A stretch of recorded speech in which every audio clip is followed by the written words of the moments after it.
Saludos, querido hermano, saludos, querido amigo.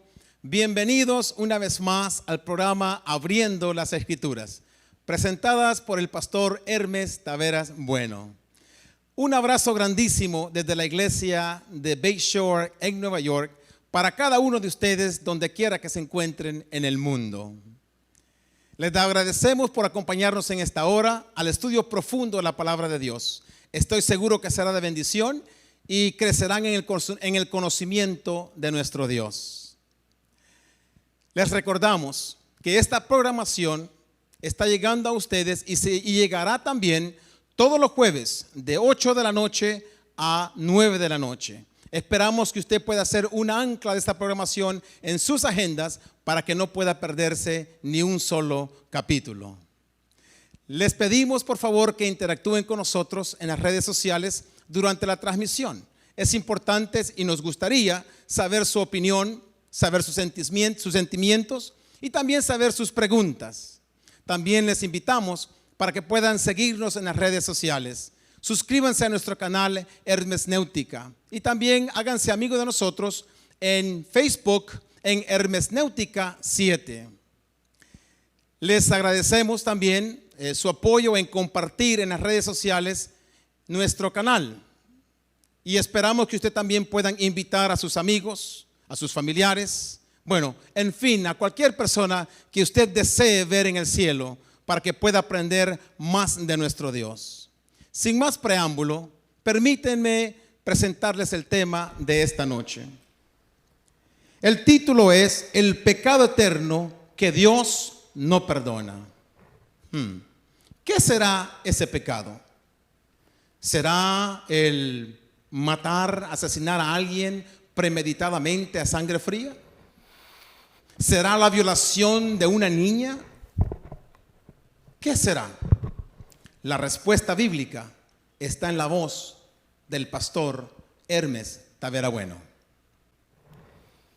Es un honor para mí estar una vez más con ustedes para estudiar la palabra de Dios en su programa Abriendo las Escrituras. Es nuestro propósito real que al abrir las Escrituras y entregarle todo nuestro corazón a su entendimiento, el Espíritu de Dios que inspiró la Biblia también pueda tomar posesión de nuestro corazón y hacer de nuestra vida algo especial. Hoy vamos a estudiar un tema que debo considerar un tema muy delicado, también un tema muy incomprendido. Es el tema de el pecado eterno que Dios no perdona. Cuando hablamos del pecado eterno, me estoy refiriendo a la forma como el Evangelio de Marcos le llama a la blasfemia contra el Espíritu Santo. Sin más, yo quiero invitarte, y a ustedes que están aquí, quisiera invitarles a que me acompañen en el Evangelio según San Marcos capítulo 3. Voy a leer Marcos capítulo 3 a partir del verso 22. Yo quiero que prestemos atención. Voy a leer desde el verso 20, Marcos capítulo 3, versos 20 al 29. Leemos. Y se agolpó de nuevo la gente, de modo que ellos ni aún podían comer pan. Cuando lo oyeron los suyos, vinieron para prenderle, porque decían, está fuera de sí. Pero los escribas que habían venido de Jerusalén decían que tenía a Belcebú y que por el príncipe de los demonios echaba fuera los demonios.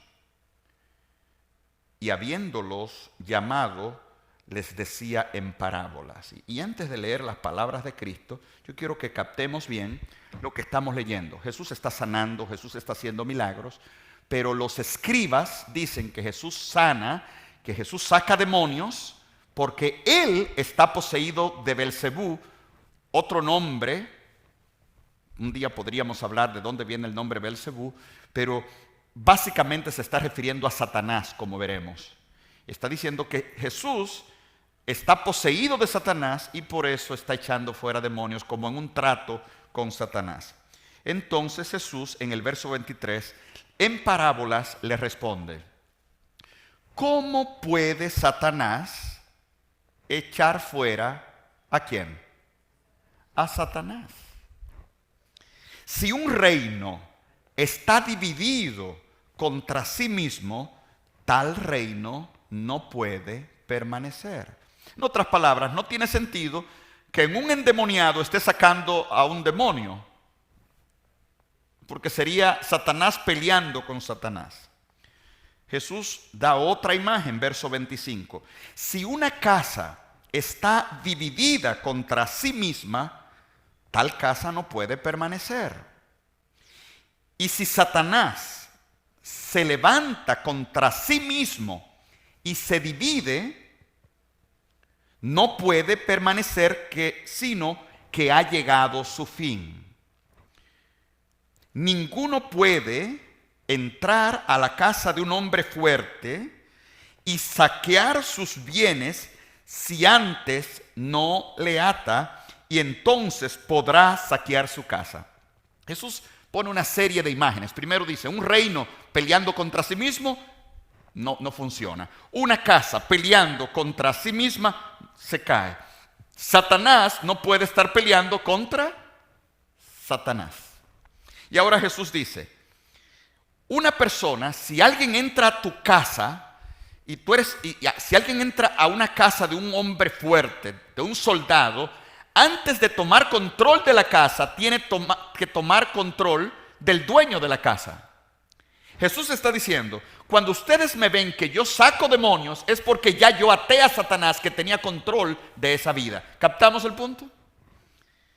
De cierto, verso 28, os digo que todos, y aquí hermanos, quiero que lo lean con atención, de cierto os digo que todos los pecados serán perdonados a los hijos de los hombres, y las blasfemias, cualquiera que sean, es decir, cualquier blasfemia será perdonada. Verso 29, pero cualquiera que blasfeme contra el Espíritu Santo no tiene jamás perdón, sino que es reo del juicio o pecado eterno, porque ellos habían dicho, tiene espíritu inmundo. Aquí es una de las veces donde Jesús habla de la blasfemia del Espíritu Santo. En realidad es solo aquí, pero se repite en Mateo 12 y se repite en Lucas 12. Y es un texto que para mí, que tomo muy en serio lo que la Biblia dice, es un texto muy delicado y que me hace temblar saber que alguien puede estar perdido eternamente. Eternamente. Dice, el que comete el pecado de blasfemia contra el Espíritu Santo no tiene jamás perdón, sino que es reo del juicio eterno. Mateo dice, no tiene perdón ni en este siglo, ni en el venidero, como veremos más tarde en Mateo 12. Todos hemos oído 1000 explicaciones de qué significa el pecado de blasfemia contra el Espíritu Santo. Yo voy a, con la ayuda del Espíritu de Dios, proponerles lo que es, a mi mejor de mi conocimiento, el pecado de blasfemia contra el Espíritu Santo. Pero quiero recordarles algunos creen que la blasfemia contra el Espíritu Santo es maldecir al Espíritu Santo. Pero yo no creo que sea ese el caso, porque de paso los fariseos a quienes Jesús le dijo eso no estaban maldiciendo al Espíritu. De paso, ellos ni siquiera mencionaron el Espíritu. Ellos simplemente dijeron que Jesús estaba echando demonios por Satanás. Y Jesús dijo, cuidado el que comete blasfemia contra el Espíritu, pero ellos ellos no estaban maldiciendo al Espíritu, de modo que yo dudo que aquí se refiere a una maldición del Espíritu. ¿Captamos el punto? ¿Me doy a entender, queridos? Segundo, yo recuerdo una vez que alguien me dijo, de acuerdo a la Biblia, blasfemia contra el Espíritu Santo, es decir, que los milagros que se hacen en nombre de Jesús fueron hechos a nombre de Satanás. De modo que si tú ves a alguien que hace un milagro y tú dices que ese milagro no vino de Dios, tú estás cometiendo blasfemia contra el Espíritu Santo. En primer lugar, yo estoy casi de acuerdo con esa posición porque es más bíblica, pero yo no creo que sea correcta porque en Juan 14, primera de Juan 4:1, la Biblia dice, no creáis a todo espíritu, sino probad los espíritus si son de Dios. De modo que si alguien hace un milagro y me dice yo lo hice en nombre de Cristo, yo como cristiano no tengo que creerlo, yo tengo que probar el espíritu. Y si no viene de Dios, no viene de Dios. Y yo no tengo que cualquiera que hace un milagro decir, eso fue Dios, porque Satanás también hace ¿qué? Milagros. La opinión más popular, no estoy dando todas las opiniones, pero la opinión más popular es la idea que el Espíritu nos convence de pecado, de justicia y juicio. Primera de San Juan 16:8. ¿Recuerdan eso? De modo que si el Espíritu nos convence de pecado, yo le estoy dando la oposición que normalmente se da. De paso, yo mismo he predicado eso anteriormente. Dice, el Espíritu nos convence de pecado, de modo que si tú rechazas la voz del Espíritu, entonces has blasfemado contra el Espíritu y no tienes perdón, no porque el Espíritu no te quiera perdonar, sino porque tú rechazaste a quien te está convenciendo de pecado. ¿Me doy a entender? Esa es la opinión principal. Esa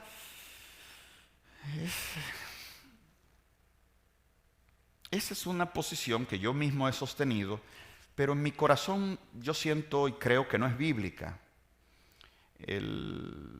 Primero, Mateo, Marcos y Lucas no están hablando de la obra persuasiva del Espíritu. De paso es Juan, que no habla de la blasfemia, que habla de él convencerá al mundo de pecado, de justicia y de juicio. El contexto de Mateo, Marcos y Lucas no tiene nada que ver con que el Espíritu te está convenciendo, nada. Lo segundo, digamos, el Espíritu me está convenciendo de pecado, de justicia y juicio. Y yo nunca lo rechazo, pero tampoco me decido por Cristo. El Espíritu sigue tocando hasta que yo ¿qué? Me muero. Entonces algunos dicen, el pecado de blasfemia contra el Espíritu Santo solo ocurre después que tú te mueres, cuando has muerto habiendo rechazado la obra del Espíritu Santo. Pero eso no es bíblico, porque Mateo dice, no tiene perdón ni en este siglo ni en el venidero. Es decir, que tú puedes cometer el pecado estando en vida. ¿Captamos el punto? Que tú puedes pedir perdón y Dios decir, no hay perdón para ti. Ahora, eso no es popular decirlo, pero es más bíblico. Hay otra opinión, hay gentes, lo que se llaman cesacionistas, que dicen, los milagros solo los pudo hacer Cristo o en la época apostólica y ya no hay milagros. Y la blasfemia contra el Espíritu Santo es rechazar los milagros. Pero como los milagros cesaron, nadie puede cometer la blasfemia contra el Espíritu Santo hoy. Solo eso se podía hacer en el tiempo de Cristo. Yo dudo de que los milagros hayan cesado. La Biblia habla de los dones del Espíritu, por ejemplo, en Efesios 4, 8 en adelante, a uno puso Dios en la iglesia, primero apóstoles, luego profetas, luego evangelistas, a unos con dones de sanidad, con predicación, y habla de los dones y dice, hasta que todos lleguemos a la unidad de la fe, a un varón perfecto, a la estatura de la plenitud de Cristo, de modo que los dones estarán en la iglesia hasta el fin del tiempo. Creer que los milagros cesaron es ir más allá de la base bíblica. Eso es un tema amplio, pero no creo que esté hablando el texto. Ahora, de que eso sea la blasfemia. Es probable que en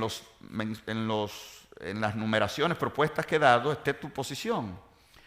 Yo no estoy a favor de ninguna de esas posiciones, no porque no me gusten. De paso, a mí me gusta la que habla de la normal, de que el Espíritu es el que me convence, y si yo rechazo el Espíritu, por lo tanto cometer la blasfemia contra el Espíritu. Pero yo confieso, como pastor de casi 3 décadas, que uno tiene un corazón pastoral de amor para las almas, y uno nunca quisiera decirle a alguien, estás perdido. Hay una forma de que ahora mismo estés perdido. Captamos, es un poco doloroso decir eso, pero mi insatisfacción con esa respuesta es que no parece que sea eso lo que Mateo, Marcos y Lucas estén hablando cuando habla de la blasfemia. Lo vamos a leer los 3 relatos de Mateo, Marcos y Lucas. Leímos el de Marcos y no parece que está hablando de que el Espíritu me está convenciendo, y si yo sigo rechazando y me muero rechazando, entonces me perdí. No es eso lo que el texto está hablando. De modo que no importa tu posición, no importa ni siquiera mi posición, que confesé que era una de esas. Lo importante es tratar qué la Biblia dice aunque eso vaya en contra de mi percepción de Dios, aunque eso me incomode, aunque eso me haga sentir un poquito preocupado, el mensaje de la palabra debe ser predicado y es ese mensaje el que puede salvar, no mi opinión sobre ese mensaje. ¿Está claro? De modo que es lo que vamos a...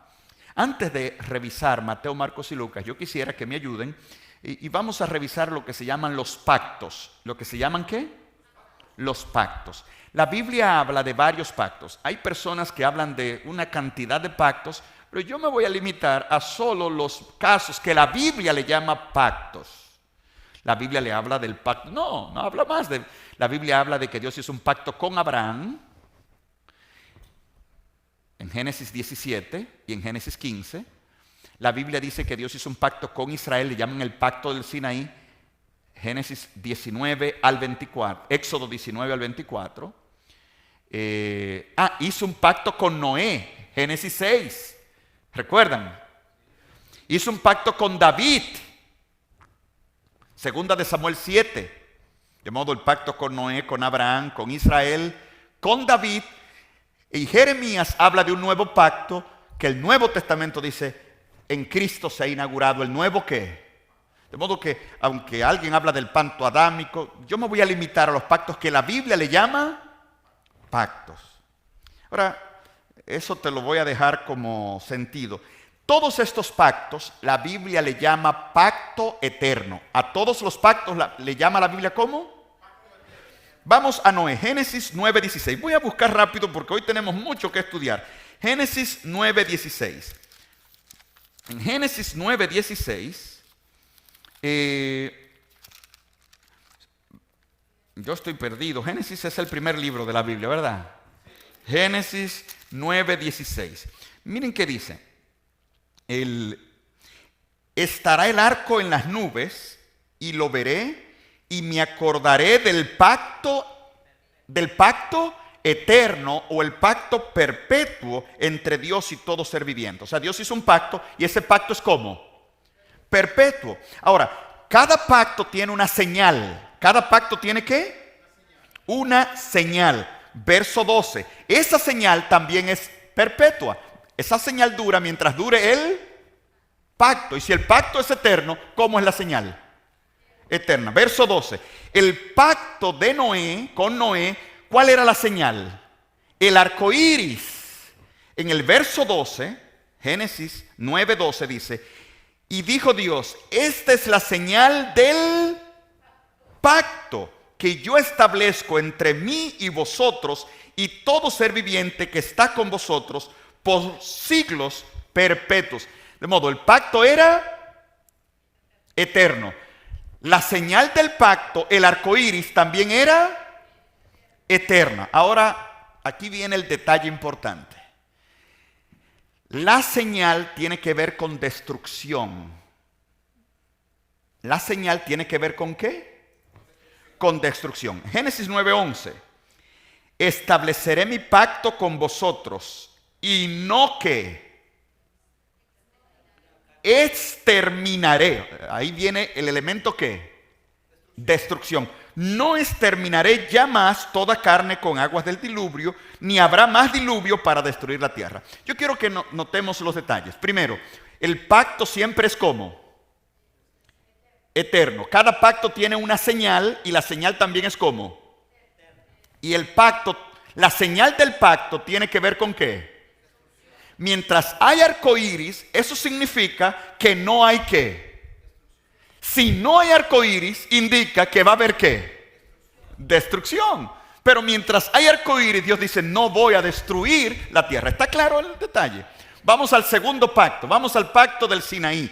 Vamos al libro de Abraham, perdón, el pacto de Abraham. Génesis 17, el pacto de Dios con Abraham. Génesis 17. ¿Lo tenemos? Voy a leer el verso 7.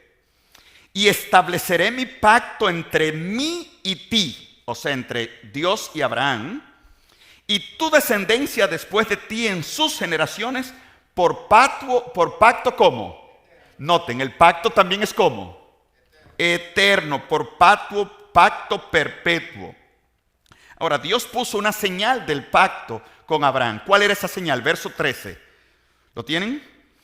Debe ser circuncidado el nacido en tu casa y el comprado por tu dinero, y estará mi pacto en vuestra carne por pacto. ¿Cómo? ¿Cuál era la señal del pacto con Abraham? La circuncisión. El pacto era perpetuo y la señal del pacto, la circuncisión, era ¿cómo? ¿Están conmigo? Era eterna, perpetua. Ahora, ¿cuál es el tercer elemento de cada pacto? Quien no guarda la señal del pacto es cortado o destruido. ¿Usted me capta?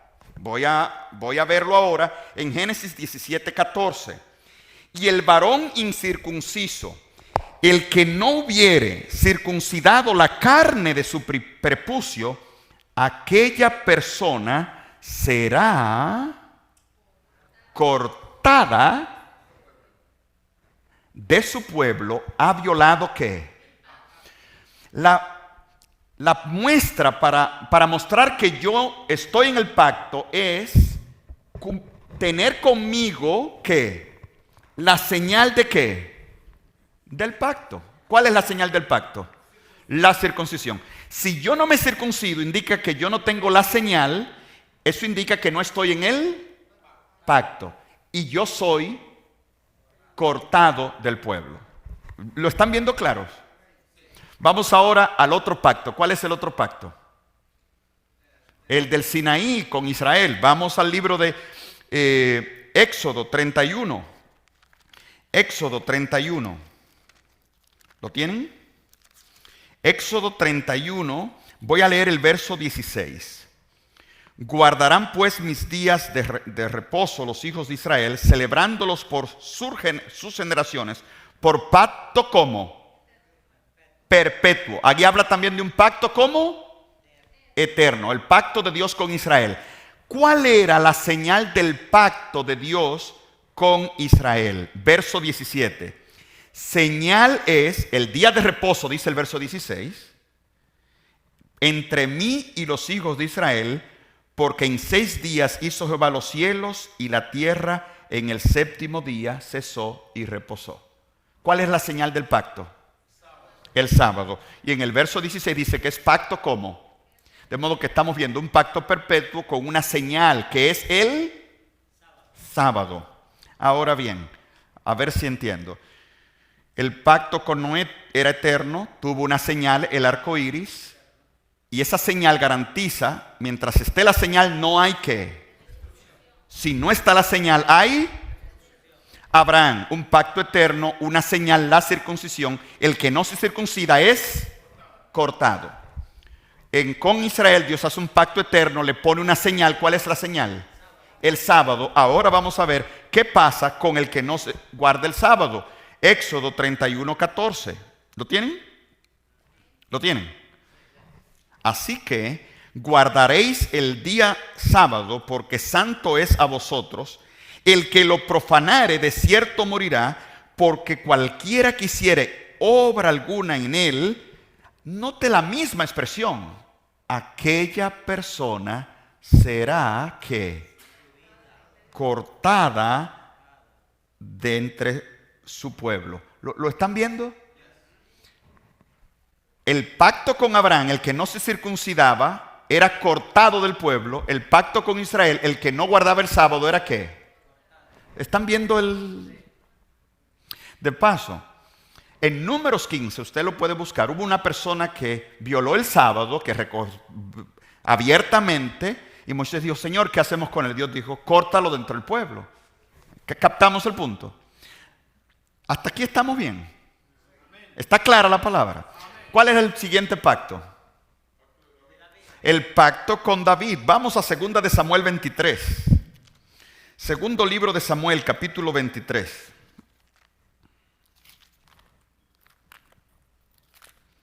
¿Lo tienen?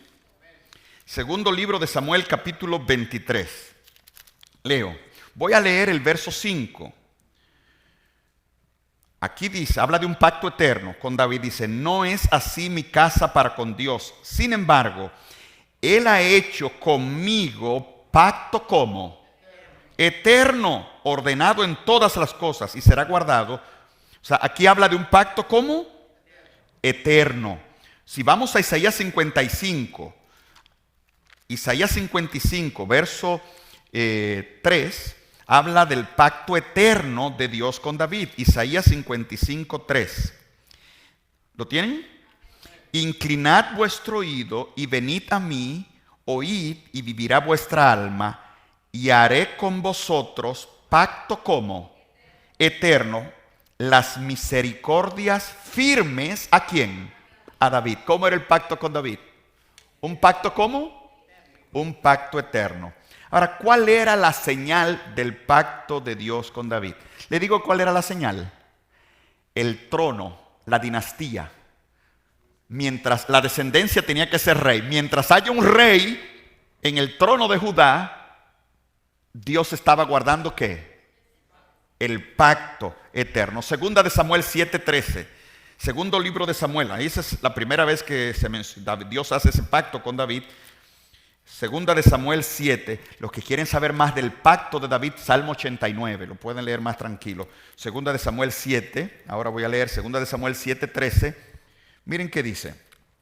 Segunda de Samuel 7:13. Él edificará casa a mi nombre. Dios le dice a David. Está hablando de su hijo Salomón. Y esa casa a mi nombre. Y yo afirmaré para siempre el trono de su reino. ¿Cuál era la señal? El trono. Y también como la circuncisión, como el sábado, como el arco iris, iba a ser un pacto como yo afirmaré para siempre. Verso 16. Y será afirmada, ¿lo están leyendo conmigo? Y será afirmada tu casa y tu reino para siempre delante de tu rostro. Y tu trono será establecido como. ¿Están captando la secuencia? Todos los pactos son eternos. Todos los pactos tienen una señal. La circuncisión, el arco iris, la circuncisión, el sábado o el trono. Esa señal iba a ser ¿cómo? Eterna. Y la señal indica permanencia. Y la ausencia de la señal indica destrucción. Cortado del pueblo. Vamos al libro de Primera de Reyes, capítulo 9. Primera de Reyes, capítulo 9, verso 5 en adelante. Primera de Reyes, capítulo 9, verso 5 en adelante. Mire lo que Dios le dice a Salomón. Oiga esto. Voy a leer 5 al 7. Yo afirmaré el trono de tu reino sobre Israel para siempre, como hablé a David tu padre, diciendo, no faltará varón de tu descendencia en el trono de Israel. Lo están notando de nuevo, un trono eterno. Más, ¿están leyendo el verso 6? ¿Están leyendo Primera de Reyes? Más, si obstinadamente os apartareis de mí vosotros y vuestros hijos, y no guardareis mis mandamientos y mis estatutos que yo he puesto delante de vosotros, sino que fuereis y sirviereis a dioses ajenos y los adorareis, yo cortaré a Israel. ¿Qué pasaba cuando alguien no guardaba el sábado? ¿Qué pasaba cuando alguien no era circuncidado? ¿Qué pasaba si Israel se apartaba de Dios? Yo cortaré a Israel. No, nota la misma expresión. Pero aquí como era algo del pueblo general, yo cortaré a Israel de sobre la faz de la tierra que las he entregado. Y ahí continúa. Podemos afirmar que cada pacto es eterno, que cada pacto tiene una señal eterna y que el que no guarda esa señal es cortado o destruido por Dios. ¿Está claro eso? Ahora vamos a hablar del nuevo pacto, el que estamos viviendo, el que Jesús dijo, esta es la sangre del nuevo que inauguró Jesucristo. Ese pacto siempre ha estado disponible para la humanidad.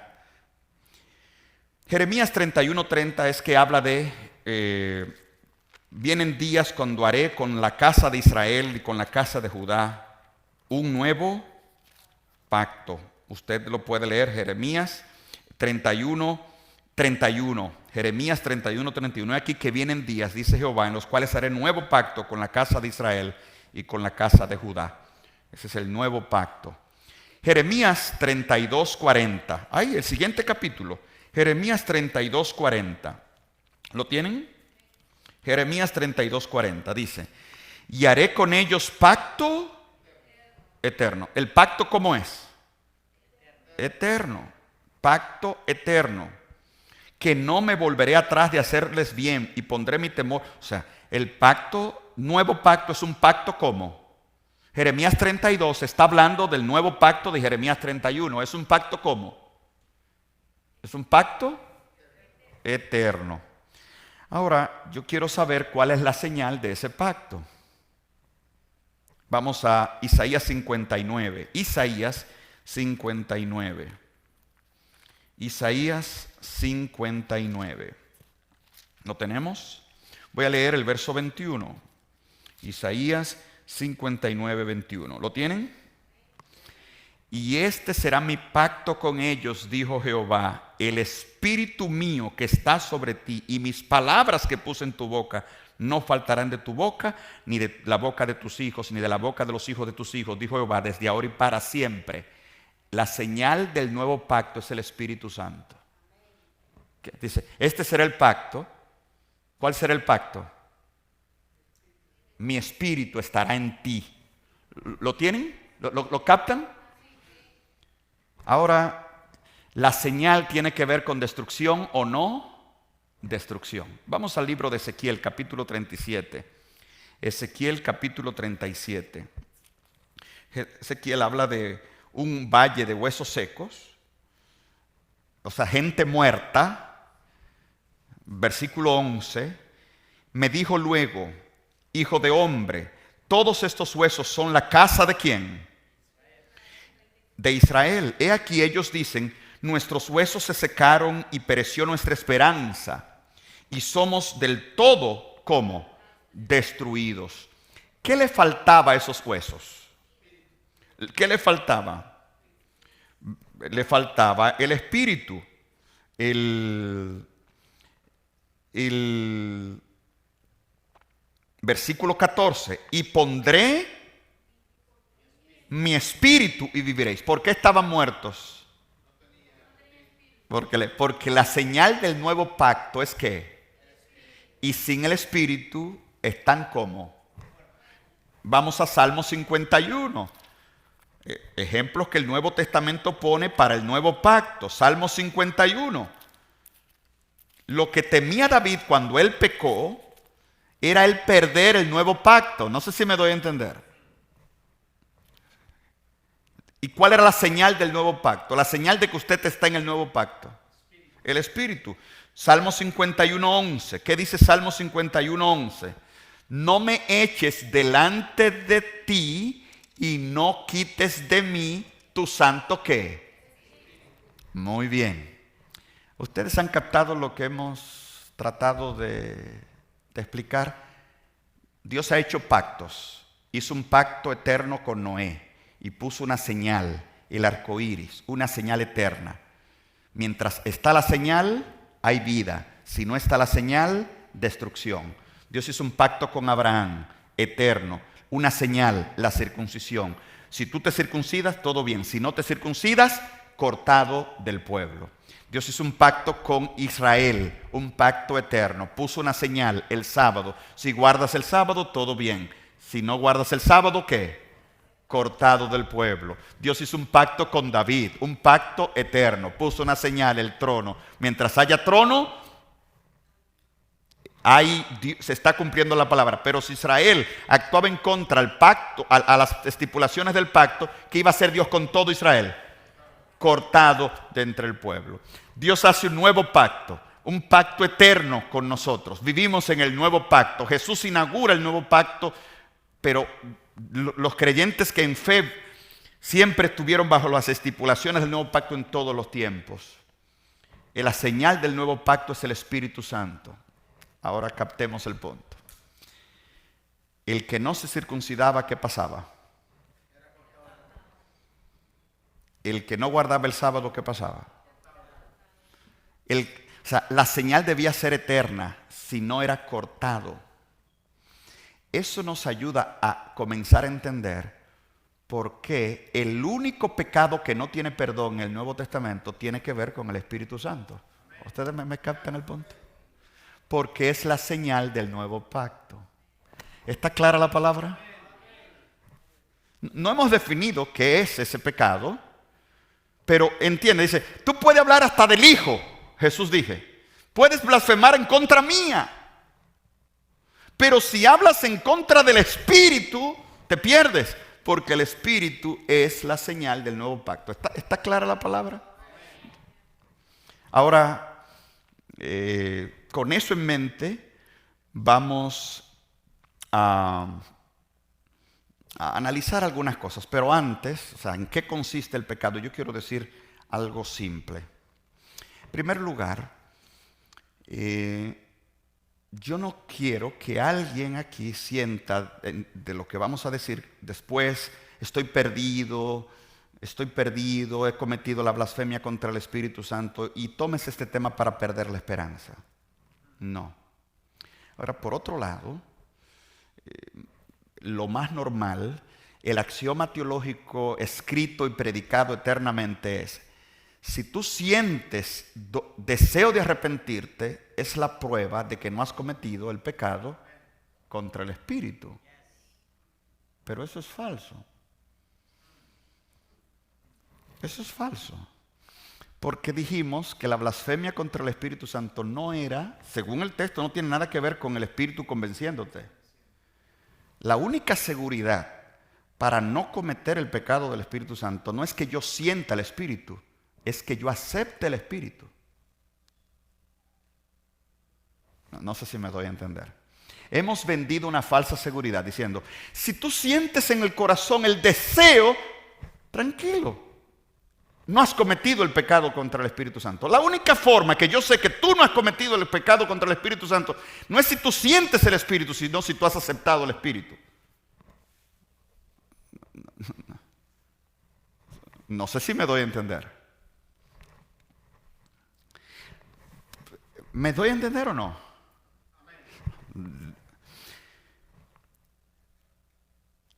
La forma para callar la preocupación de las personas es: el Espíritu todavía está tocando.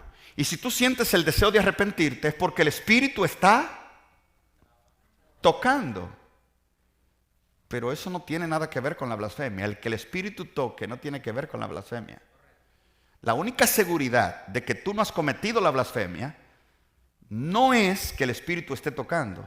Yo estoy seguro que yo no he cometido la blasfemia porque yo acepté la obra del Espíritu, no porque el Espíritu está tocando. No sé si me doy a entender.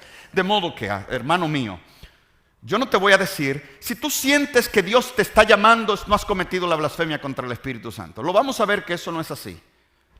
La única seguridad de que no has cometido la blasfemia contra el Espíritu Santo es si aceptas a Cristo. No si oyes la voz, sino endureces tu corazón. Jesús dijo, el que a mí viene, no le echo fuera. Jesús no dijo, el que oye mi voz, no le echo fuera. Si tú vienes, yo no te echo fuera. No sé si me doy a entender. No sé si me doy a entender. El que tiene al Hijo, San Juan 3:36, tiene la vida. El que no tiene al Hijo, la ira de Dios está sobre él. Yo no puedo darte seguridad si tú no has aceptado a Cristo. ¿Captamos el punto? De modo que, ahora mismo, si tú sientes que te ha ido lejos, tú quieres saber si cometiste el pecado contra el Espíritu Santo, acepta a Cristo. Cristo te acepta y entre tú y Él sabrán qué ha pasado. Pero yo no te puedo decir, si estás oyendo la voz de Dios, y así se pasan la vida oyendo la voz de Dios. Ay, yo sé que no he cometido la blasfemia porque yo oigo la voz de Dios todavía. Dice, si oyes hoy su voz, Hebreos 3:7, no endurezcas tu corazón. Oír la voz no es privilegio, es no endurecer el corazón. ¿Está clara la palabra? Con eso en mente, yo sé que no es un mensaje para reírnos, pero es algo serio. Yo creo en esto, es la palabra, la voz directa de Dios. Por lo tanto, yo no quiero mentirme a mí mismo ni vender una salvación barata. ¿Está claro? Una falsa esperanza. Vamos a ir evangelio tras evangelio en este estudio. Lucas, yo debía comenzar con Marcos, pero voy a comenzar con Lucas. Vamos a Lucas 12. Lucas es el más breve. Lucas 12. Lucas 12. Y vamos de cada evangelio, vamos a ir descubriendo qué tiene que decir de la blasfemia contra el Espíritu Santo. Lucas 12. Lucas 12. ¿Lo tienen?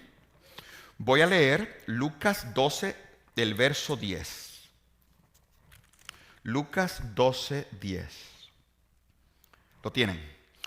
Todo aquel que dijere alguna palabra contra el Hijo del Hombre le será perdonado, pero al que blasfeme contra el Espíritu Santo no le será perdonado. Eso es lo que dice ¿quién? Lucas. Si usted analiza más tranquilamente, Lucas pone esas palabras en otro contexto que Marcos y Mateo no lo usan. Jesús no dice, ahí no hay sanidad, ellos no están acusando a Jesús de nada. Solo Jesús dice eso. O sea, es diferente a Mateo y Marcos. Jesús no pone los ejemplos, pero Lucas dice, verso 11, noten esto. Cuando os trajeren a las sinagogas y ante los magistrados y las autoridades, no os preocupéis por cómo o qué habréis de responder o qué habréis de decir. Lucas coloca esto en el marco de la persecución, un marco judicial.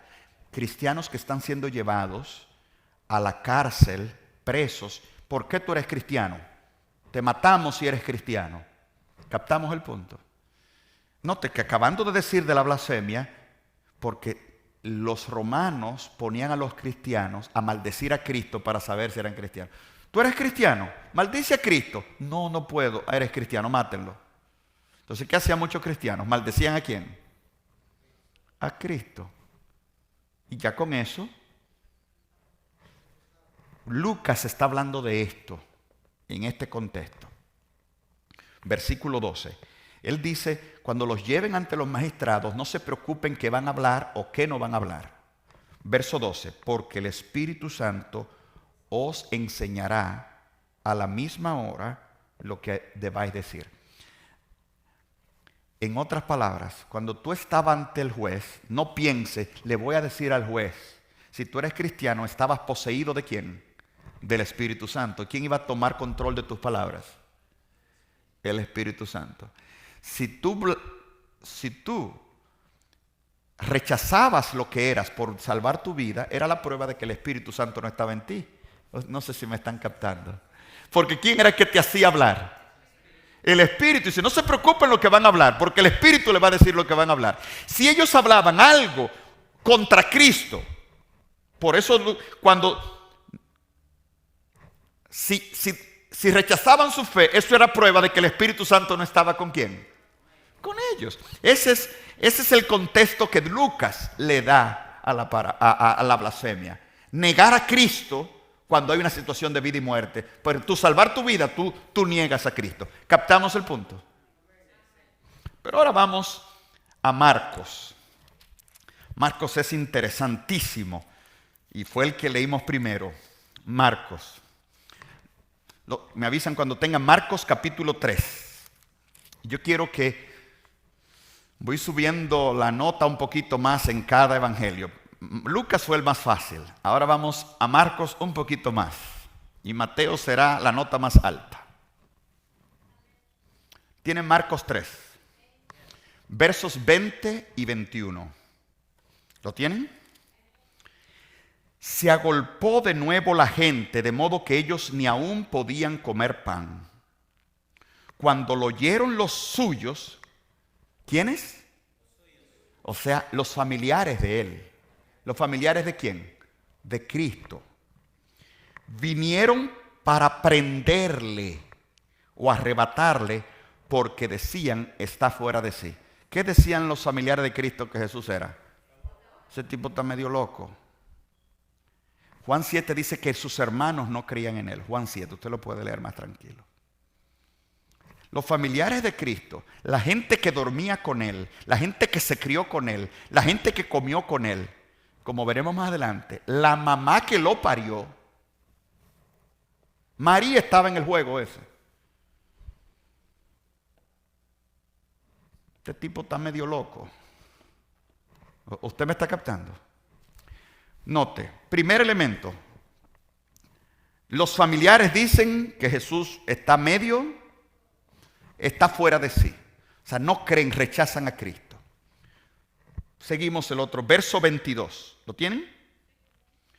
Pero los escribas que habían venido de Jerusalén decía, este tiene ¿a quién? A Beelzebú, y por el príncipe de los demonios echa fuera a los demonios. Ahora, primero, ¿quiénes son los primeros que rechazan a Cristo? Los familiares. ¿Cuáles son los segundos que rechazan a Cristo? Los líderes, los escribas. Yo le voy a llamar a los dos grupos privilegiados. Unos tenían conocimiento intelectual de Dios y otros vivían con Dios. La familia vivía con Él, dormía con Él. Los otros eran los escribas, eran la gente más conocedora del texto, de la Biblia. Los familiares dicen, está loco. Y los escribas, tiene al Satanás. ¿Captamos el punto? Vamos ahora al punto número 23 al 29. Lo leímos. Y Jesús llamándolo le dijo, ¿cómo puede Satanás echar fuera a Satanás? Y ahí sigue hablando. Hasta el versículo 28 y 29 que leímos ya. De cierto os digo que todos los pecados serán perdonados a los hijos de los hombres. Pero excepto la blasfemia contra el Espíritu Santo. Lo que no hemos notado, que Jesús no solo está reaccionando a los escribas. El primer grupo que lo traicionó, que no lo quiere, son su propia ¿qué? Familia. Ayúdenme con el orden. Yo soy muy estricto con el orden. Primero, los familiares, punto 1, lo rechazan. Los familiares lo rechazan. ¿Cuál es el segundo grupo que lo rechaza? Los líderes. En el punto 3 Jesús habla de la blasfemia contra el Espíritu Santo. ¿Lo están viendo? Vamos al punto 4, verso 30. Porque ellos, hablando de los escribas, habían dicho, tiene espíritu inmundo. Note que Marco lo repite 2 veces, lo de los escribas. ¿Por qué? Porque quiere hacerte un orden. Tenemos los dedos aquí. Primero los familiares, luego los líderes. Luego en el dedo central Jesús habla blasfemia contra el Espíritu Santo. Luego dice que los líderes de nuevo, ellos decían, tiene espíritu inmundo. Ahora, ¿qué falta? A ver si ustedes tienen la familia. Versículo 31, ¿lo tienen? Vienen después sus hermanos y su madre, y quedándose fuera, enviaron ni siquiera entraron donde él estaba. Benditígale. ¿Por qué lo están buscando? Porque ellos decían que estaba ¿cómo? Y ahí es que Jesús dice, mi madre Jesús, tu madre y tus hermanos te buscan. Él dice, mi madre y mis hermanos, el que está aquí, el que hace la voluntad de ¿quién? Ustedes están notando, madre y hermanos rechazan a Cristo. Los líderes rechazan a Cristo. Jesús habla de la blasfemia. Los líderes rechazan a Cristo y luego la madre y los hermanos. El tema de la blasfemia contra el Espíritu Santo, note que está en el centro de la gente más cercana a Jesús. Y ahora yo quiero que usted capte, solo puede cometer blasfemia contra el Espíritu Santo la persona que ha estado muy cerca de Dios. ¿Usted me está captando? No sé si me está captando. No, usted me capta.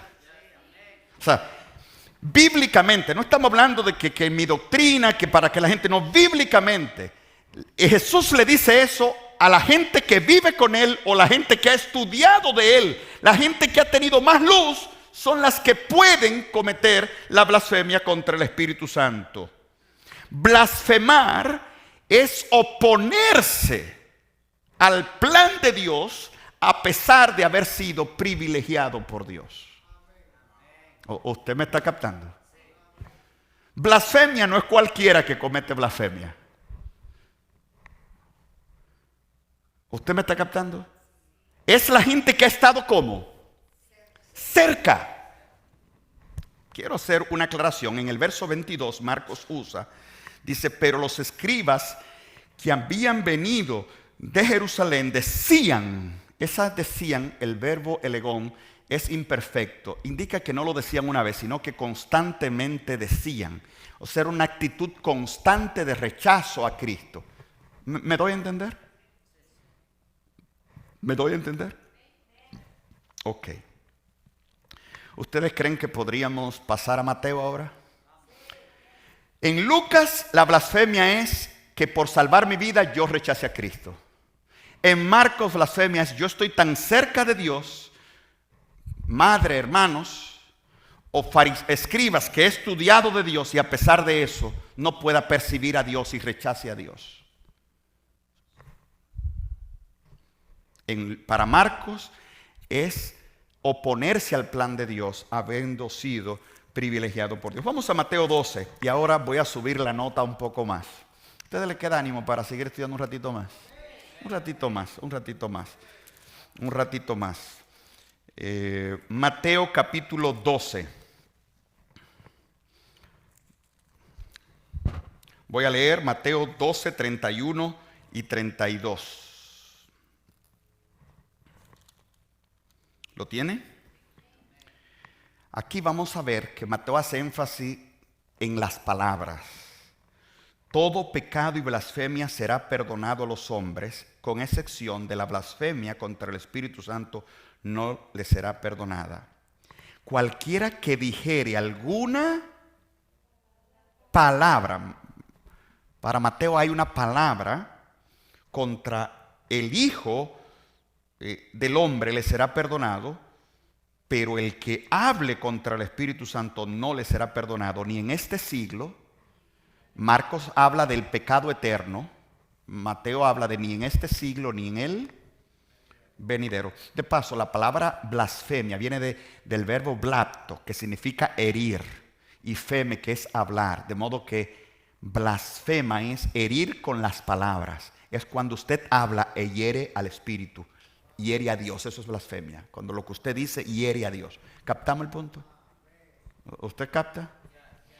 Sigo adelante. Para Mateo tiene que ver con lo que usted habla, lo vimos. Vamos al verso 32. Versículo 33. Haced el árbol bueno y su fruto bueno, o haced el árbol malo y su fruto malo, porque por su fruto se conoce ¿qué? El árbol. ¿Pero de qué está hablando Mateo? Generación de víboras, ¿cómo podéis hablar lo bueno siendo malos? Porque de la abundancia del corazón. De modo que Mateo está diciendo, blasfemar contra el Espíritu es herir a Dios con una palabra, pero esa palabra revela lo que tú eres. Eres un árbol que da malos frutos y de la abundancia del corazón abre la boca. O sea, esa palabra indica un corazón que rechaza y odia a Dios, que quiere herir a Dios. ¿Tiene sentido la palabra? Voy a ir un poquito más allá. Noten dos detalles. Verso 33, Jesús habla del árbol bueno que da frutos buenos y el árbol malo que da frutos ¿qué? Y en el verso 34 le llama como generación de víboras. Miren, yo voy a marcar ahí para irme al capítulo 3. Al capítulo 3 de Mateo. Mateo capítulo 3. ¿Me avisan cuando lo tienen? Voy a leer el verso 8. Mateo 3, 8. ¿Ya lo tienen? Haced pues frutos dignos de ¿qué? Allá vimos que cuando Jesús está hablando de la blasfemia, dijo, el árbol bueno da ¿qué? Frutos. Y dijo generación de víboras. Verso 7, ¿cómo dice? Está hablando de Juan. Al ver que muchos de los fariseos y de los saduceos venían, ¿lo tienen? ¿Qué le dijo? Generación de víboras. ¿Quién os enseñó a huir de la ira venidera? ¿Con quién está hablando Juan? ¿Con los saduceos y los fariseos? ¿A quién le dijo Jesús generación de víboras? A los mismos grupos. ¿A quién se lo dijo Juan? Al mismo grupo. Note que Juan dice generación de víboras, den buenos frutos. Mateo dice generación de víboras, si fueran árbol bueno, dieran frutos. De modo, ahora no sé si captamos, para entender eso es paralelo a Mateo 3, donde Mateo 3 te dice qué tipo de fruto. Dice fruto digno de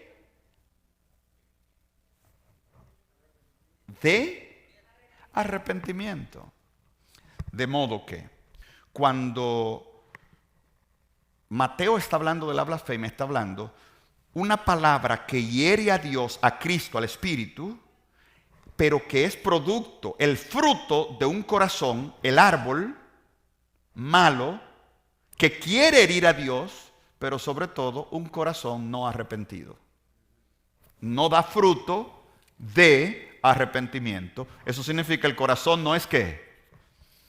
No es arrepentido. Voy a subir ahora un poquito más. Ustedes notan, ¿a quiénes le habla Juan cuando le dice generación de víboras? ¿Fariseos?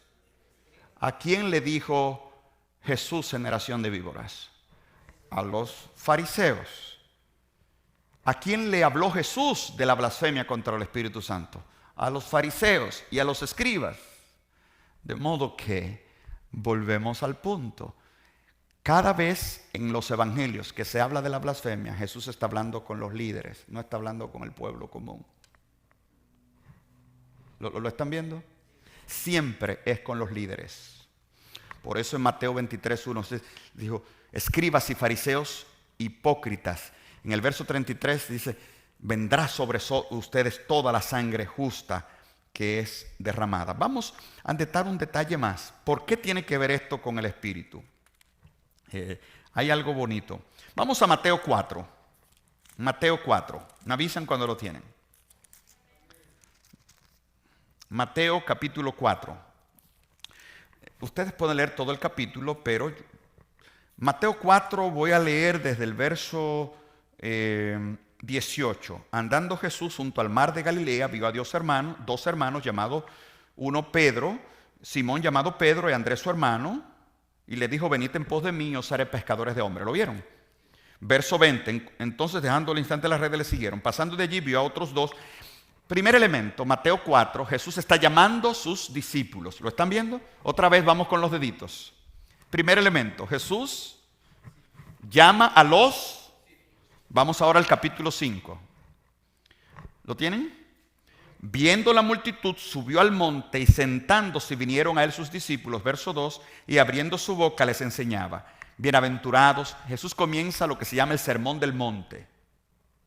Jesús comienza a predicar. El sermón de él, ese capítulo dura hasta el capítulo 7. ¿Lo están viendo? Capítulo 7. Si quieren ver, verso 28 dice, cuando Jesús terminó estas palabras, o sea, bien, a ver, punto 1, Jesús llama a los. Segundo, Jesús da un sermón. ¿Lo están viendo? Luego, capítulo 8 y 9, lo único que se narra ahí son milagros. Versículos 1 al 4, Jesús sana a un leproso. ¿Lo están viendo? Mateo 8, 5 al 13, al siervo de un centurión. ¿Lo están viendo? Del 14 al 22, al 17, a la suegra de Pedro. Del 18 al 22, alguien que quería seguir a Jesús y Jesús le dice, las zorras tienen guaridas, pero verso 23, Jesús calma la tempestad. ¿Lo están viendo? Hasta el verso 27. Ustedes pueden seguir todo Mateo 8 y 9, la mayoría de cosas son ¿qué? Milagros. Si quieren ver el Mateo 9, 18, Jesús sana a la hija de Jairo, la mujer que tenía flujo de sangre. Verso 27, a un ciego. Volvemos aquí. Mateo, capítulo 4, llama a los discípulos. Capítulo 5 al 7, el sermón. 8 y 9, ¿lo están viendo? Entonces vamos a ver, escúchame, a mí se me olvidan las cosas. Llama a los discípulos, sermón y milagros. Muy bien. Mateo 9, 32. ¿Lo tienen? Voy a leer Mateo 9, 32 en adelante, hasta el 34. Mientras salía a ellos, he aquí le trajeron un mudo endemoniado, y echando fuera el demonio, el mudo habló, y la gente se maravillaba y decía, nunca se ha visto cosa semejante en Israel. ¿Está la gente asombrada por el milagro? Por lo que usted está leyendo, ¿hay posibilidad de que esa gente crea en Cristo? Sí. Pero miren qué pasa, verso 34. Pero, ahí hay un pero, ¿lo notaron? Pero los fariseos decían, por el príncipe de los demonios, echa fuera a los demonios. ¿Ustedes captaron el punto? Bueno, vamos a los deditos otra vez. Jesús llama a los... Un sermón. Milagros. La gente quiere creer a Jesús, pero los fariseos dicen, Él tiene demonios. ¿Lo están viendo? Vamos al capítulo de nuevo 10. Dígame si lo tienen. Ahí seguimos, es la misma secuencia. Entonces, llamando a sus 12, ¿a qué les recuerda eso? Capítulo 4. Vamos a comenzar de nuevo. Les dio autoridad. Y ahí verso 2, los nombres de los 12 apóstoles. Eso hasta el verso 5. O sea, Jesús otra vez llama. Primero los llamó para que los sigan y ahora los llama a predicar. Llama a los 12. ¿Lo están viendo? Versículo 5 en adelante, hasta el verso 50, hasta el final del verso, capítulo 10. Y a estos 12 envió Jesús y les dio instrucciones diciendo, y ahí comienza a hablar, un sermón. Si usted tuviera su Biblia en letra en rojo, todo ese capítulo está de en adelante en rojo, porque es un sermón de Jesús. Note que Jesús llama ahora a los 12 a predicar y le da un ¿qué? Un sermón. Si usted está siguiendo la secuencia de la primera mitad de Mateo, ¿qué es lo que debe seguir? ¿Qué debe seguir? Milagros, capítulo 11. Usted lo puede leer tranquilo. Juan el Bautista manda a buscar a Jesús, está preso. ¿Eres tú el que había de venir? Y Jesús le dijo, quédense ahí para que hoy vean lo que está pasando. Los ciegos ven, los cojos saltan. Verso 5, los ciegos ven, los cojos andan, los leprosos son limpiados, los sordos oyen, los muertos son resucitados y los pobres se les anuncia el evangelio. ¿Eso está hablando de qué? ¿Están notando la secuencia? Usted puede seguir hasta el capítulo, hasta el 12:21. Vamos al 12:21. Me avisa cuando 12:21. O sea, estoy hasta el final. Pero ahora, versículo 22. Me avisa cuando tenga el 22. Entonces fue traído a él un endemoniado, ciego y mudo. Eso no había pasado antes. Un endemoniado mudo. Y le sanó de tal manera que el ciego y mudo veía y hablaba. Y toda la gente estaba atónita y decía, ¿será este el hijo de David? ¿Usted está viendo la secuencia otra vez? Jesús llama a los discípulos, le da sermón, hace milagros y la gente ya va a creer. ¿Qué es lo que sigue? Verso 24. Pero, eso es exactamente lo que pasó en Mateo 9:34. Ahora, en Mateo 12:24, pero los fariseos al oírlo decían, este echa fuera demonios por Belcebú, príncipe de los demonios. Lo mismo que dice Mateo 9:34. Es decir, los fariseos no solo decían que Jesús tenía demonios, sino que lo decían cada vez que la gente iba a aceptar el mensaje de Cristo. ¿Usted lo está captando? En los dos casos es un paralelo exacto. Cada vez que la gente iba a aceptar a Cristo, ese tiene demonios. De modo que es ahí cuando Jesús dice, el que hable contra el Espíritu Santo. Eso indica, hermanos, que la blasfemia contra el Espíritu Santo en Mateo no solo es estar cerca de Dios y rechazar a Dios, sino ser un instrumento para que otros no acepten el plan de Dios para ellos. Eso Dios no lo perdona. ¿Usted me está captando? ¿Usted me está captando? Hermanos, miren, por uno hacer que la gente se sienta bien, deja de encontrar los tesoros de la palabra que son tan claros. Porque en el texto está claro que Jesús le dijo a los fariseos, están cometiendo la blasfemia. Porque las dos veces en la secuencia, cuando la gente primero dijo, la gente estaba atónita diciendo es el hijo de David, o este será el Cristo, las dos veces los fariseos dijeron, tiene demonios. De modo que los fariseos, ¿creían ellos que Jesús tenía demonios? No, ellos lo que están impidiendo que la gente se convierta en Cristo. ¿Usted me está captando? ¿Y qué tiene que ver eso con el Espíritu? Por una simple razón. Porque Mateo, antes, cuando Jesús está haciendo todos los milagros, en Mateo capítulo 12, verso 15, ¿lo tienen? Antes dice, sabiendo esto, Jesús se apartó de allí, le siguió una mucha gente y sanaba ¿a quiénes? A todos. Y les encargaba rigurosamente que no lo dijesen a nadie, para que se cumpliese lo dicho por el profeta Isaías cuando dijo, he aquí mi siervo, lo he escogido, mi amado, en quien se agrada mi alma, pondré mi espíritu en él.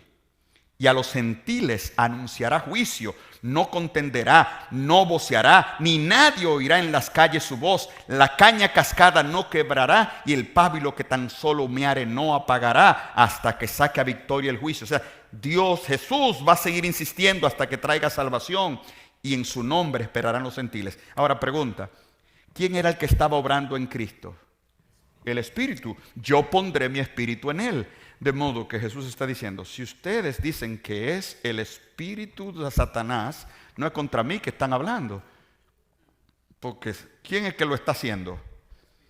De modo, los fariseos están observando, este hombre está haciendo todos los milagros que el profeta dijo. Eso es prueba de que él tiene el Espíritu de Dios. Pero si nosotros decimos esto, la gente va a creer en él. Vamos a decir que no es el Espíritu de Dios, sino que el espíritu del diablo. Y al decir eso vamos a evitar que la gente crea en él. Eso es lo que dice Juan 11:48. Dice que los fariseos, que los judíos decían, si seguimos, todo el mundo se va tras él, todos creerán en él. De modo que ellos están diciendo, él es Satanás que está haciendo milagros. No es porque ellos creen con eso, es porque están impidiendo que la gente crea y sea salva. Hermano, blasfemia contra el Espíritu Santo. Lo que Dios no perdona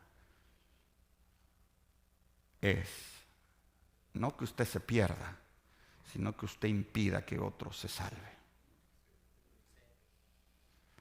Jesús le dijo a los fariseos en Mateo 23 que no entran ni dejan que otros entran. Cierran la puerta del reino a todos. Ha sido clara la palabra, hermanos. Pero yo no he terminado, yo sé que estamos un poquito... Yo quiero ahora remarcar eso. Mateo 18. Oiga, Mateo 18. A mí me gusta el contexto bíblico. Mateo 18, ¿lo tienen? Mateo 18, ¿lo tienen?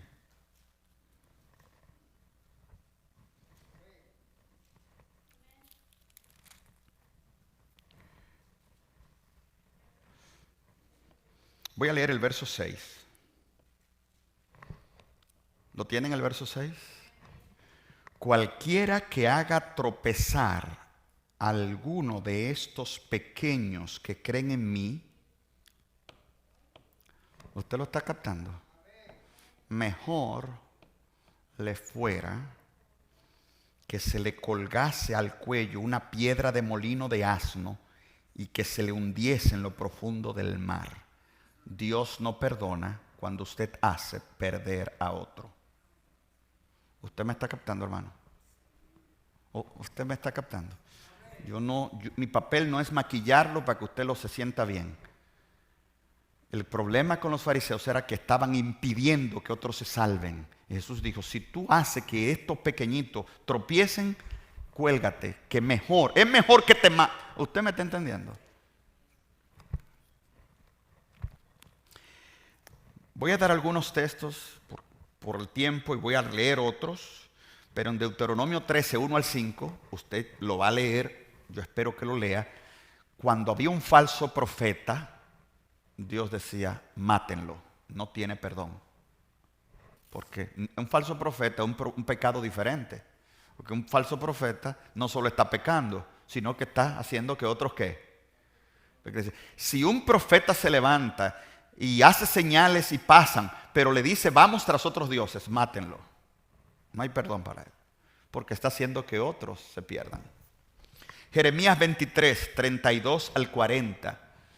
Dios le dijo a los profetas, por cuanto sois falsos profetas, yo os cortaré, porque están haciendo extraviar a mi pueblo, porque hacéis que mi pueblo se olvide de mí. Es decir, Dios se enoja con el que hace que otro se pierda. Mateo 23, Jesús le dijo, escribas y fariseos hipócritas, vendrá sobre vosotros toda la sangre justa derramada, porque no entran al reino de los cielos, ni dejan que otros ¿qué? Entren. Gálatas 1, 8 y 9 dice, si alguien predica otro evangelio fuera del que yo estoy predicando, que sea maldito, que sea anatema. ¿Usted me está captando? Le digo qué significaba maldito, anatema, jerén en hebreo, que significaba el anatema de Acán, el Acán que cometió el anatema, maldito, apedreado. O sea, Dios tiene un ladito especial en el infierno, es una figura para decir, para la gente que enseñan cosas que impiden que otros se salven. Eso es todo. ¿Usted me está captando? Segunda de Corintios 11, 13 al 15, Pablo habla de los falsos apóstoles. Judas, capítulo 1, el único capítulo, 10 al 13, habla de los que buscan ganancia y extravían la gente por sus propios intereses y dice, les espera eterna perdición y dolor eterno. Primera Timoteo 4, 1 y 2 dice, en los postreros días vendrán hombres con espíritus de demonios que teniendo cauterizada de conciencia comenzarán a enseñar falsas doctrinas. Eso es lo que Dios no perdona. ¿Usted me capta? Segunda Timoteo 3, 1 al 5 dice, en los postreros días vendrán hombres avaros, vanagloriosos, pero dice que teniendo apariencia de piedad habrán negado la eficacia de ellos. A esos evita. Primera de Corintios 3, 16 al 17 dice, el que destruye el templo de Dios. Y yo quiero aclarar, en Primera de Corintios 6, 19 y 20 está hablando del cuerpo, de mi cuerpo. Pero en Primera de Corintios 3 está hablando de la iglesia, de la gente. Usted me está captando, el cuerpo, la iglesia como cuerpo de Cristo. Dice, el que destruye el cuerpo de Dios, Dios destruirá a él. Cuando usted le hace daño a otro y impide que esa persona se salve, Dios dice, ok, tú tampoco vas. ¿Usted me está captando, hermano? Piénselo. Hermanos, yo quiero, y es el último texto que voy a leer, con eso voy a terminar, pero es largo. Yo voy a leer Segunda de Pedro capítulo 2. Segunda de Pedro capítulo 2. Yo quiero que, cuando lo tengan, yo quiero hablarle a un grupo especial. Segunda de Pedro capítulo 2. ¿Lo tienen? Hermanos, antes de leer Segunda de Pedro 2, me avisan cuando tengan Segunda de Pedro 2.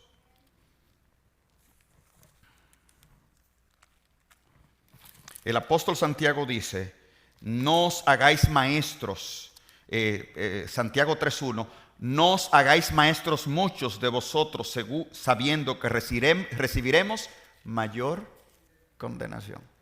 En otras palabras, hermano, miren, vivimos en un tiempo donde todos somos predicadores. Yo me pongo en una esquina de mi casa, leo la Biblia, sé 2 o 3 versículos, comienzo a hablar disparate por YouTube y encontraré algún loco en alguna parte del mundo que me va a hacer caso. Porque loco hay de sobra para que haya muchos seguidores de cualquier diablo. Usted se levanta y dice lo que sea, a usted le puede ir bien. De paso, el algoritmo de las redes sociales está hecho que mientras más provocativo es lo que usted dice, Entonces la gente dice cosas para que más gente te busquen. Ahora, tú estás jugando con las almas de la gente y Dios no perdona eso. Eso es todo. No sé si usted me está captando. Piérdete tú solo. Bíblicamente, Dios no perdona al falso profeta en Israel. Dios no perdona a alguien que impide consistentemente que otros acepten el plan de Dios para ellos. Es un llamado a todo el que ha estado cerca de Dios, pero con sus obras está haciendo la obra del diablo e impidiendo que Dios se glorifique en alguien y lo salve. Está perdido. Destruiste al templo de Dios, Dios te destruye a ti. Hiciste tropezar a uno de estos pequeñitos, mejor que te pongas una cuerda y te tire. Eso es lo que dice Jesús. ¿Te sientes mal por eso? No sigas enseñando lo que Dios no te ha mandado enseñar. Sé cuidadoso cuando abres tu boca en nombre de Dios. Dios te ha puesto una responsabilidad. Cuando esa responsabilidad de cercanía con Dios tú la usas para que alguien se pierda, estás perdido. Hermanos, ¿está claro? Cuando hablo, no estoy hablando solo, estoy hablando conmigo. Que Dios me ha dado privilegios de conocimiento, privilegios pastorales, de ministerio. Cuando abro la palabra de Dios, si ahora mismo yo estoy enseñando algo que va a hacer que alguien se pierda, Dios me va a pedir cuenta por la sangre de esa persona. Sé cuidadoso con lo que hablas en nombre de Dios. Vivimos en un tiempo donde los pastores, estoy hablando de los pastores en general, incluyéndome a mí, que tengo casi 30 años en esto, 20 y tantos años en esto. Los pastores hemos cambiado el ministerio. La Biblia habla del ministerio de la palabra. Lo hemos cambiado al ministrar personas, hacer que la gente se sienta bien, administrar una iglesia.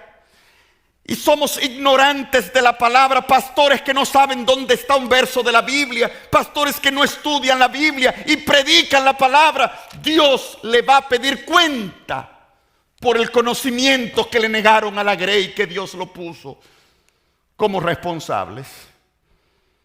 Dios me va a pedir cuenta por no cumplir mi ministerio, porque no estoy entrando, no estoy aprovechando las bendiciones de Dios y con mi ministerio se lo estoy impidiendo a otro. Eso es blasfemia contra la obra de Dios a través del Espíritu Santo. ¿Está claro, hermanos? ¿Qué texto le dije que íbamos a leer? Segunda de Pedro, capítulo 2. Hermanos, ese capítulo lo vamos a leer entero y con eso le prometo que termino, pero lo vamos a leer entero. Vamos a leerlo, lo leemos. Pero hubo también, ¿qué? Falsos profetas entre el pueblo, como habrá, dice el apóstol proféticamente, entre vosotros falsos, ¿qué?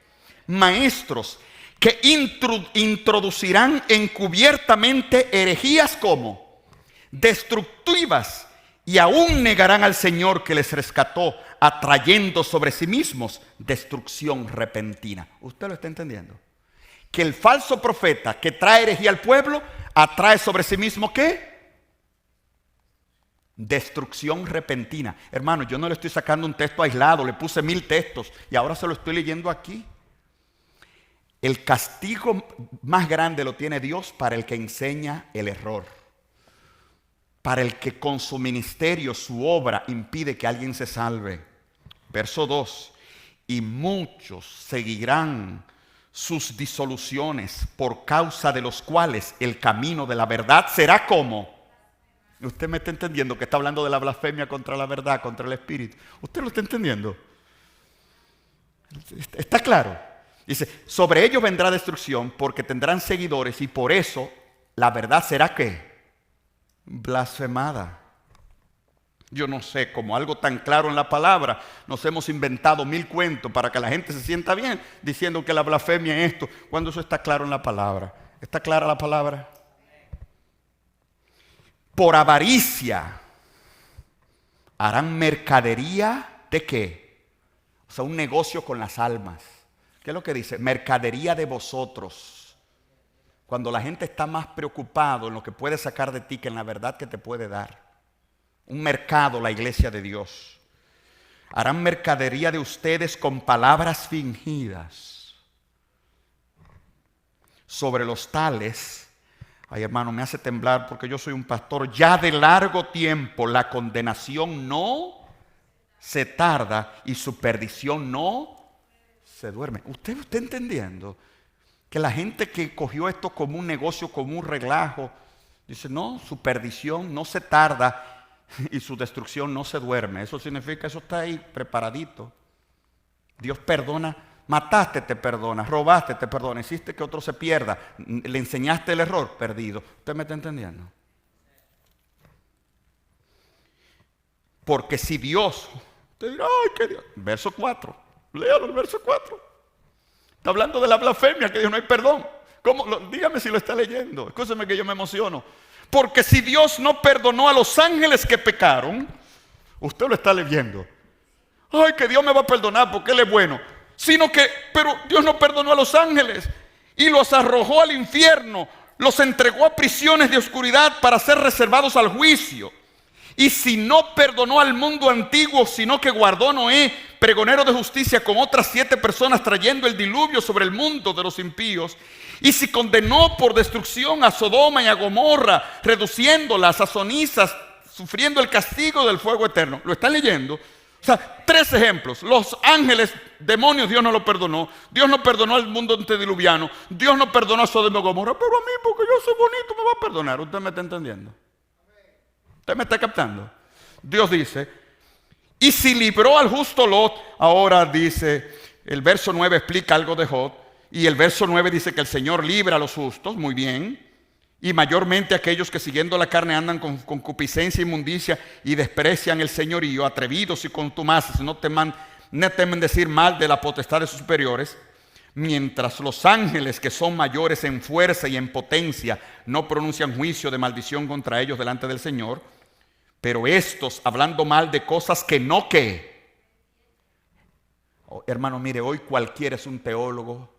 ¿Usted sabía eso? Y usted puede creerse que usted leyó 3 versículos de la Biblia y se inventó el agua tibia, y usted puede tener el derecho de hablar. Ok, si alguien se pierde por su error, usted está perdido, entiéndalo, no juegue con eso. No hable de cosas que usted no entienda. Como animales, como irracionales, nacidos para presa y destrucción, perecerán en su propia perdición. Es decir, la perdición que hicieron que otros tuvieran, ellos perecerán, recibiendo el premio de su injusticia, ya que tienen por delicia el gozar de deleites cada día. Y Pedro le da asco eso, dice, estos son ¿qué? Manchas, inmundicias, quienes aún mientras comen con vosotros se recrean en sus errores, engaños. Tienen los ojos llenos de adulterio, no se sacian de pecar, seducen a las almas inconstantes, tienen el corazón habituados a la codicia, son hijos de maldición. Está hablando de maestros falsos, del versículo 1. Han dejado el camino recto y se han extraviado siguiendo el camino de Balaán, hijo de Beor, el cual amó el premio de la maldad por 3 chelitos. Quería decir lo que Dios no le dijo. Y fue reprendido por su iniquidad, pues una bestia muda de carga, hablando con voz de hombre, refrenó la locura del profeta. Note que está hablando de un profeta. Estos son fuentes sin agua, nubes empujadas por la tormenta, por las cuales la más densa oscuridad está reservada para siempre. Usted está captando cómo Pedro está enojado con esa gente, cómo Dios se enoja. Nubes sin agua, gente, mensajeros de Dios que no tienen mensaje, predicadores que Dios nunca le ha hablado, maestros de la palabra que no conocen la palabra, predican lo que no entienden. Pues hablando palabras como, verso 18, infladas y vanas, seducen con concupiscencias de la carne y seducciones a los que verdaderamente habían huido de los que viven en error. O sea, engañan al que vino del mundo a entrar, lo seducen, lo dañan, lo hacen perder.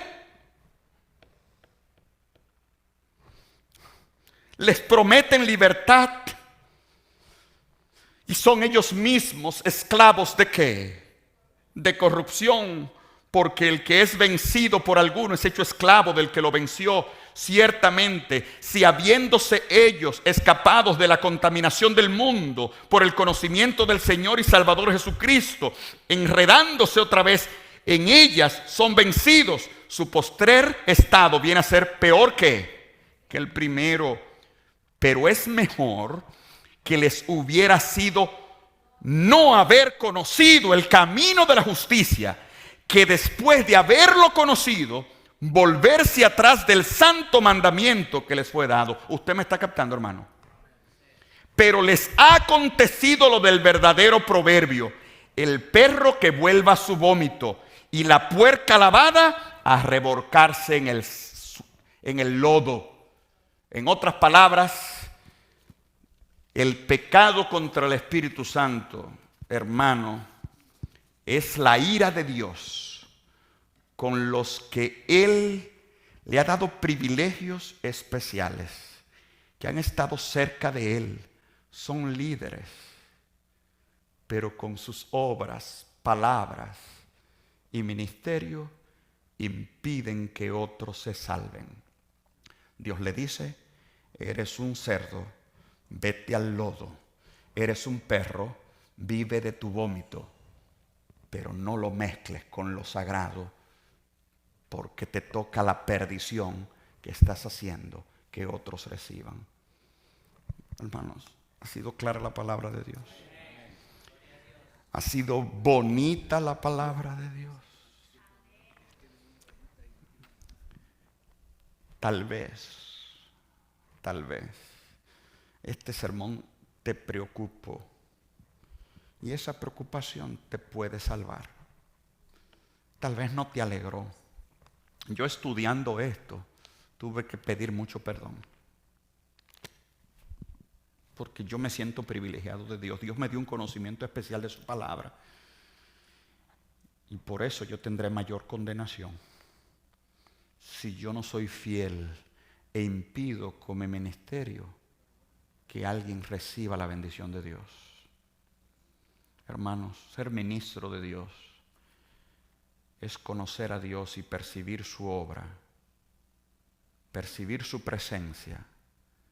Como ministro se supone que yo lo percibo primero.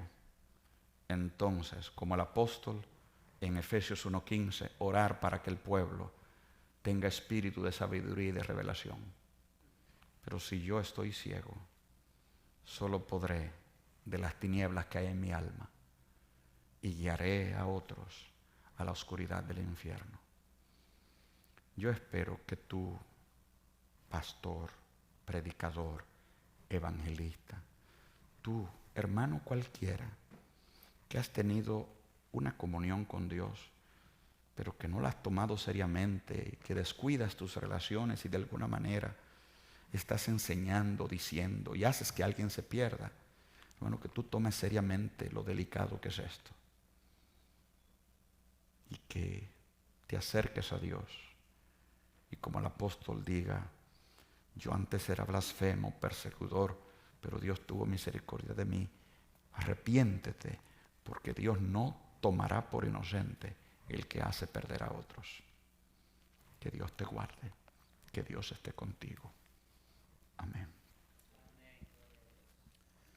Indiscutiblemente, nuestros corazones han sido tocados a la palabra del Señor, hablarnos de la responsabilidad. Yo les confieso, yo no soy pastor, pero sí me considero un ministro de la palabra del Señor. Y quiero concluir leyendo Lucas 12:48.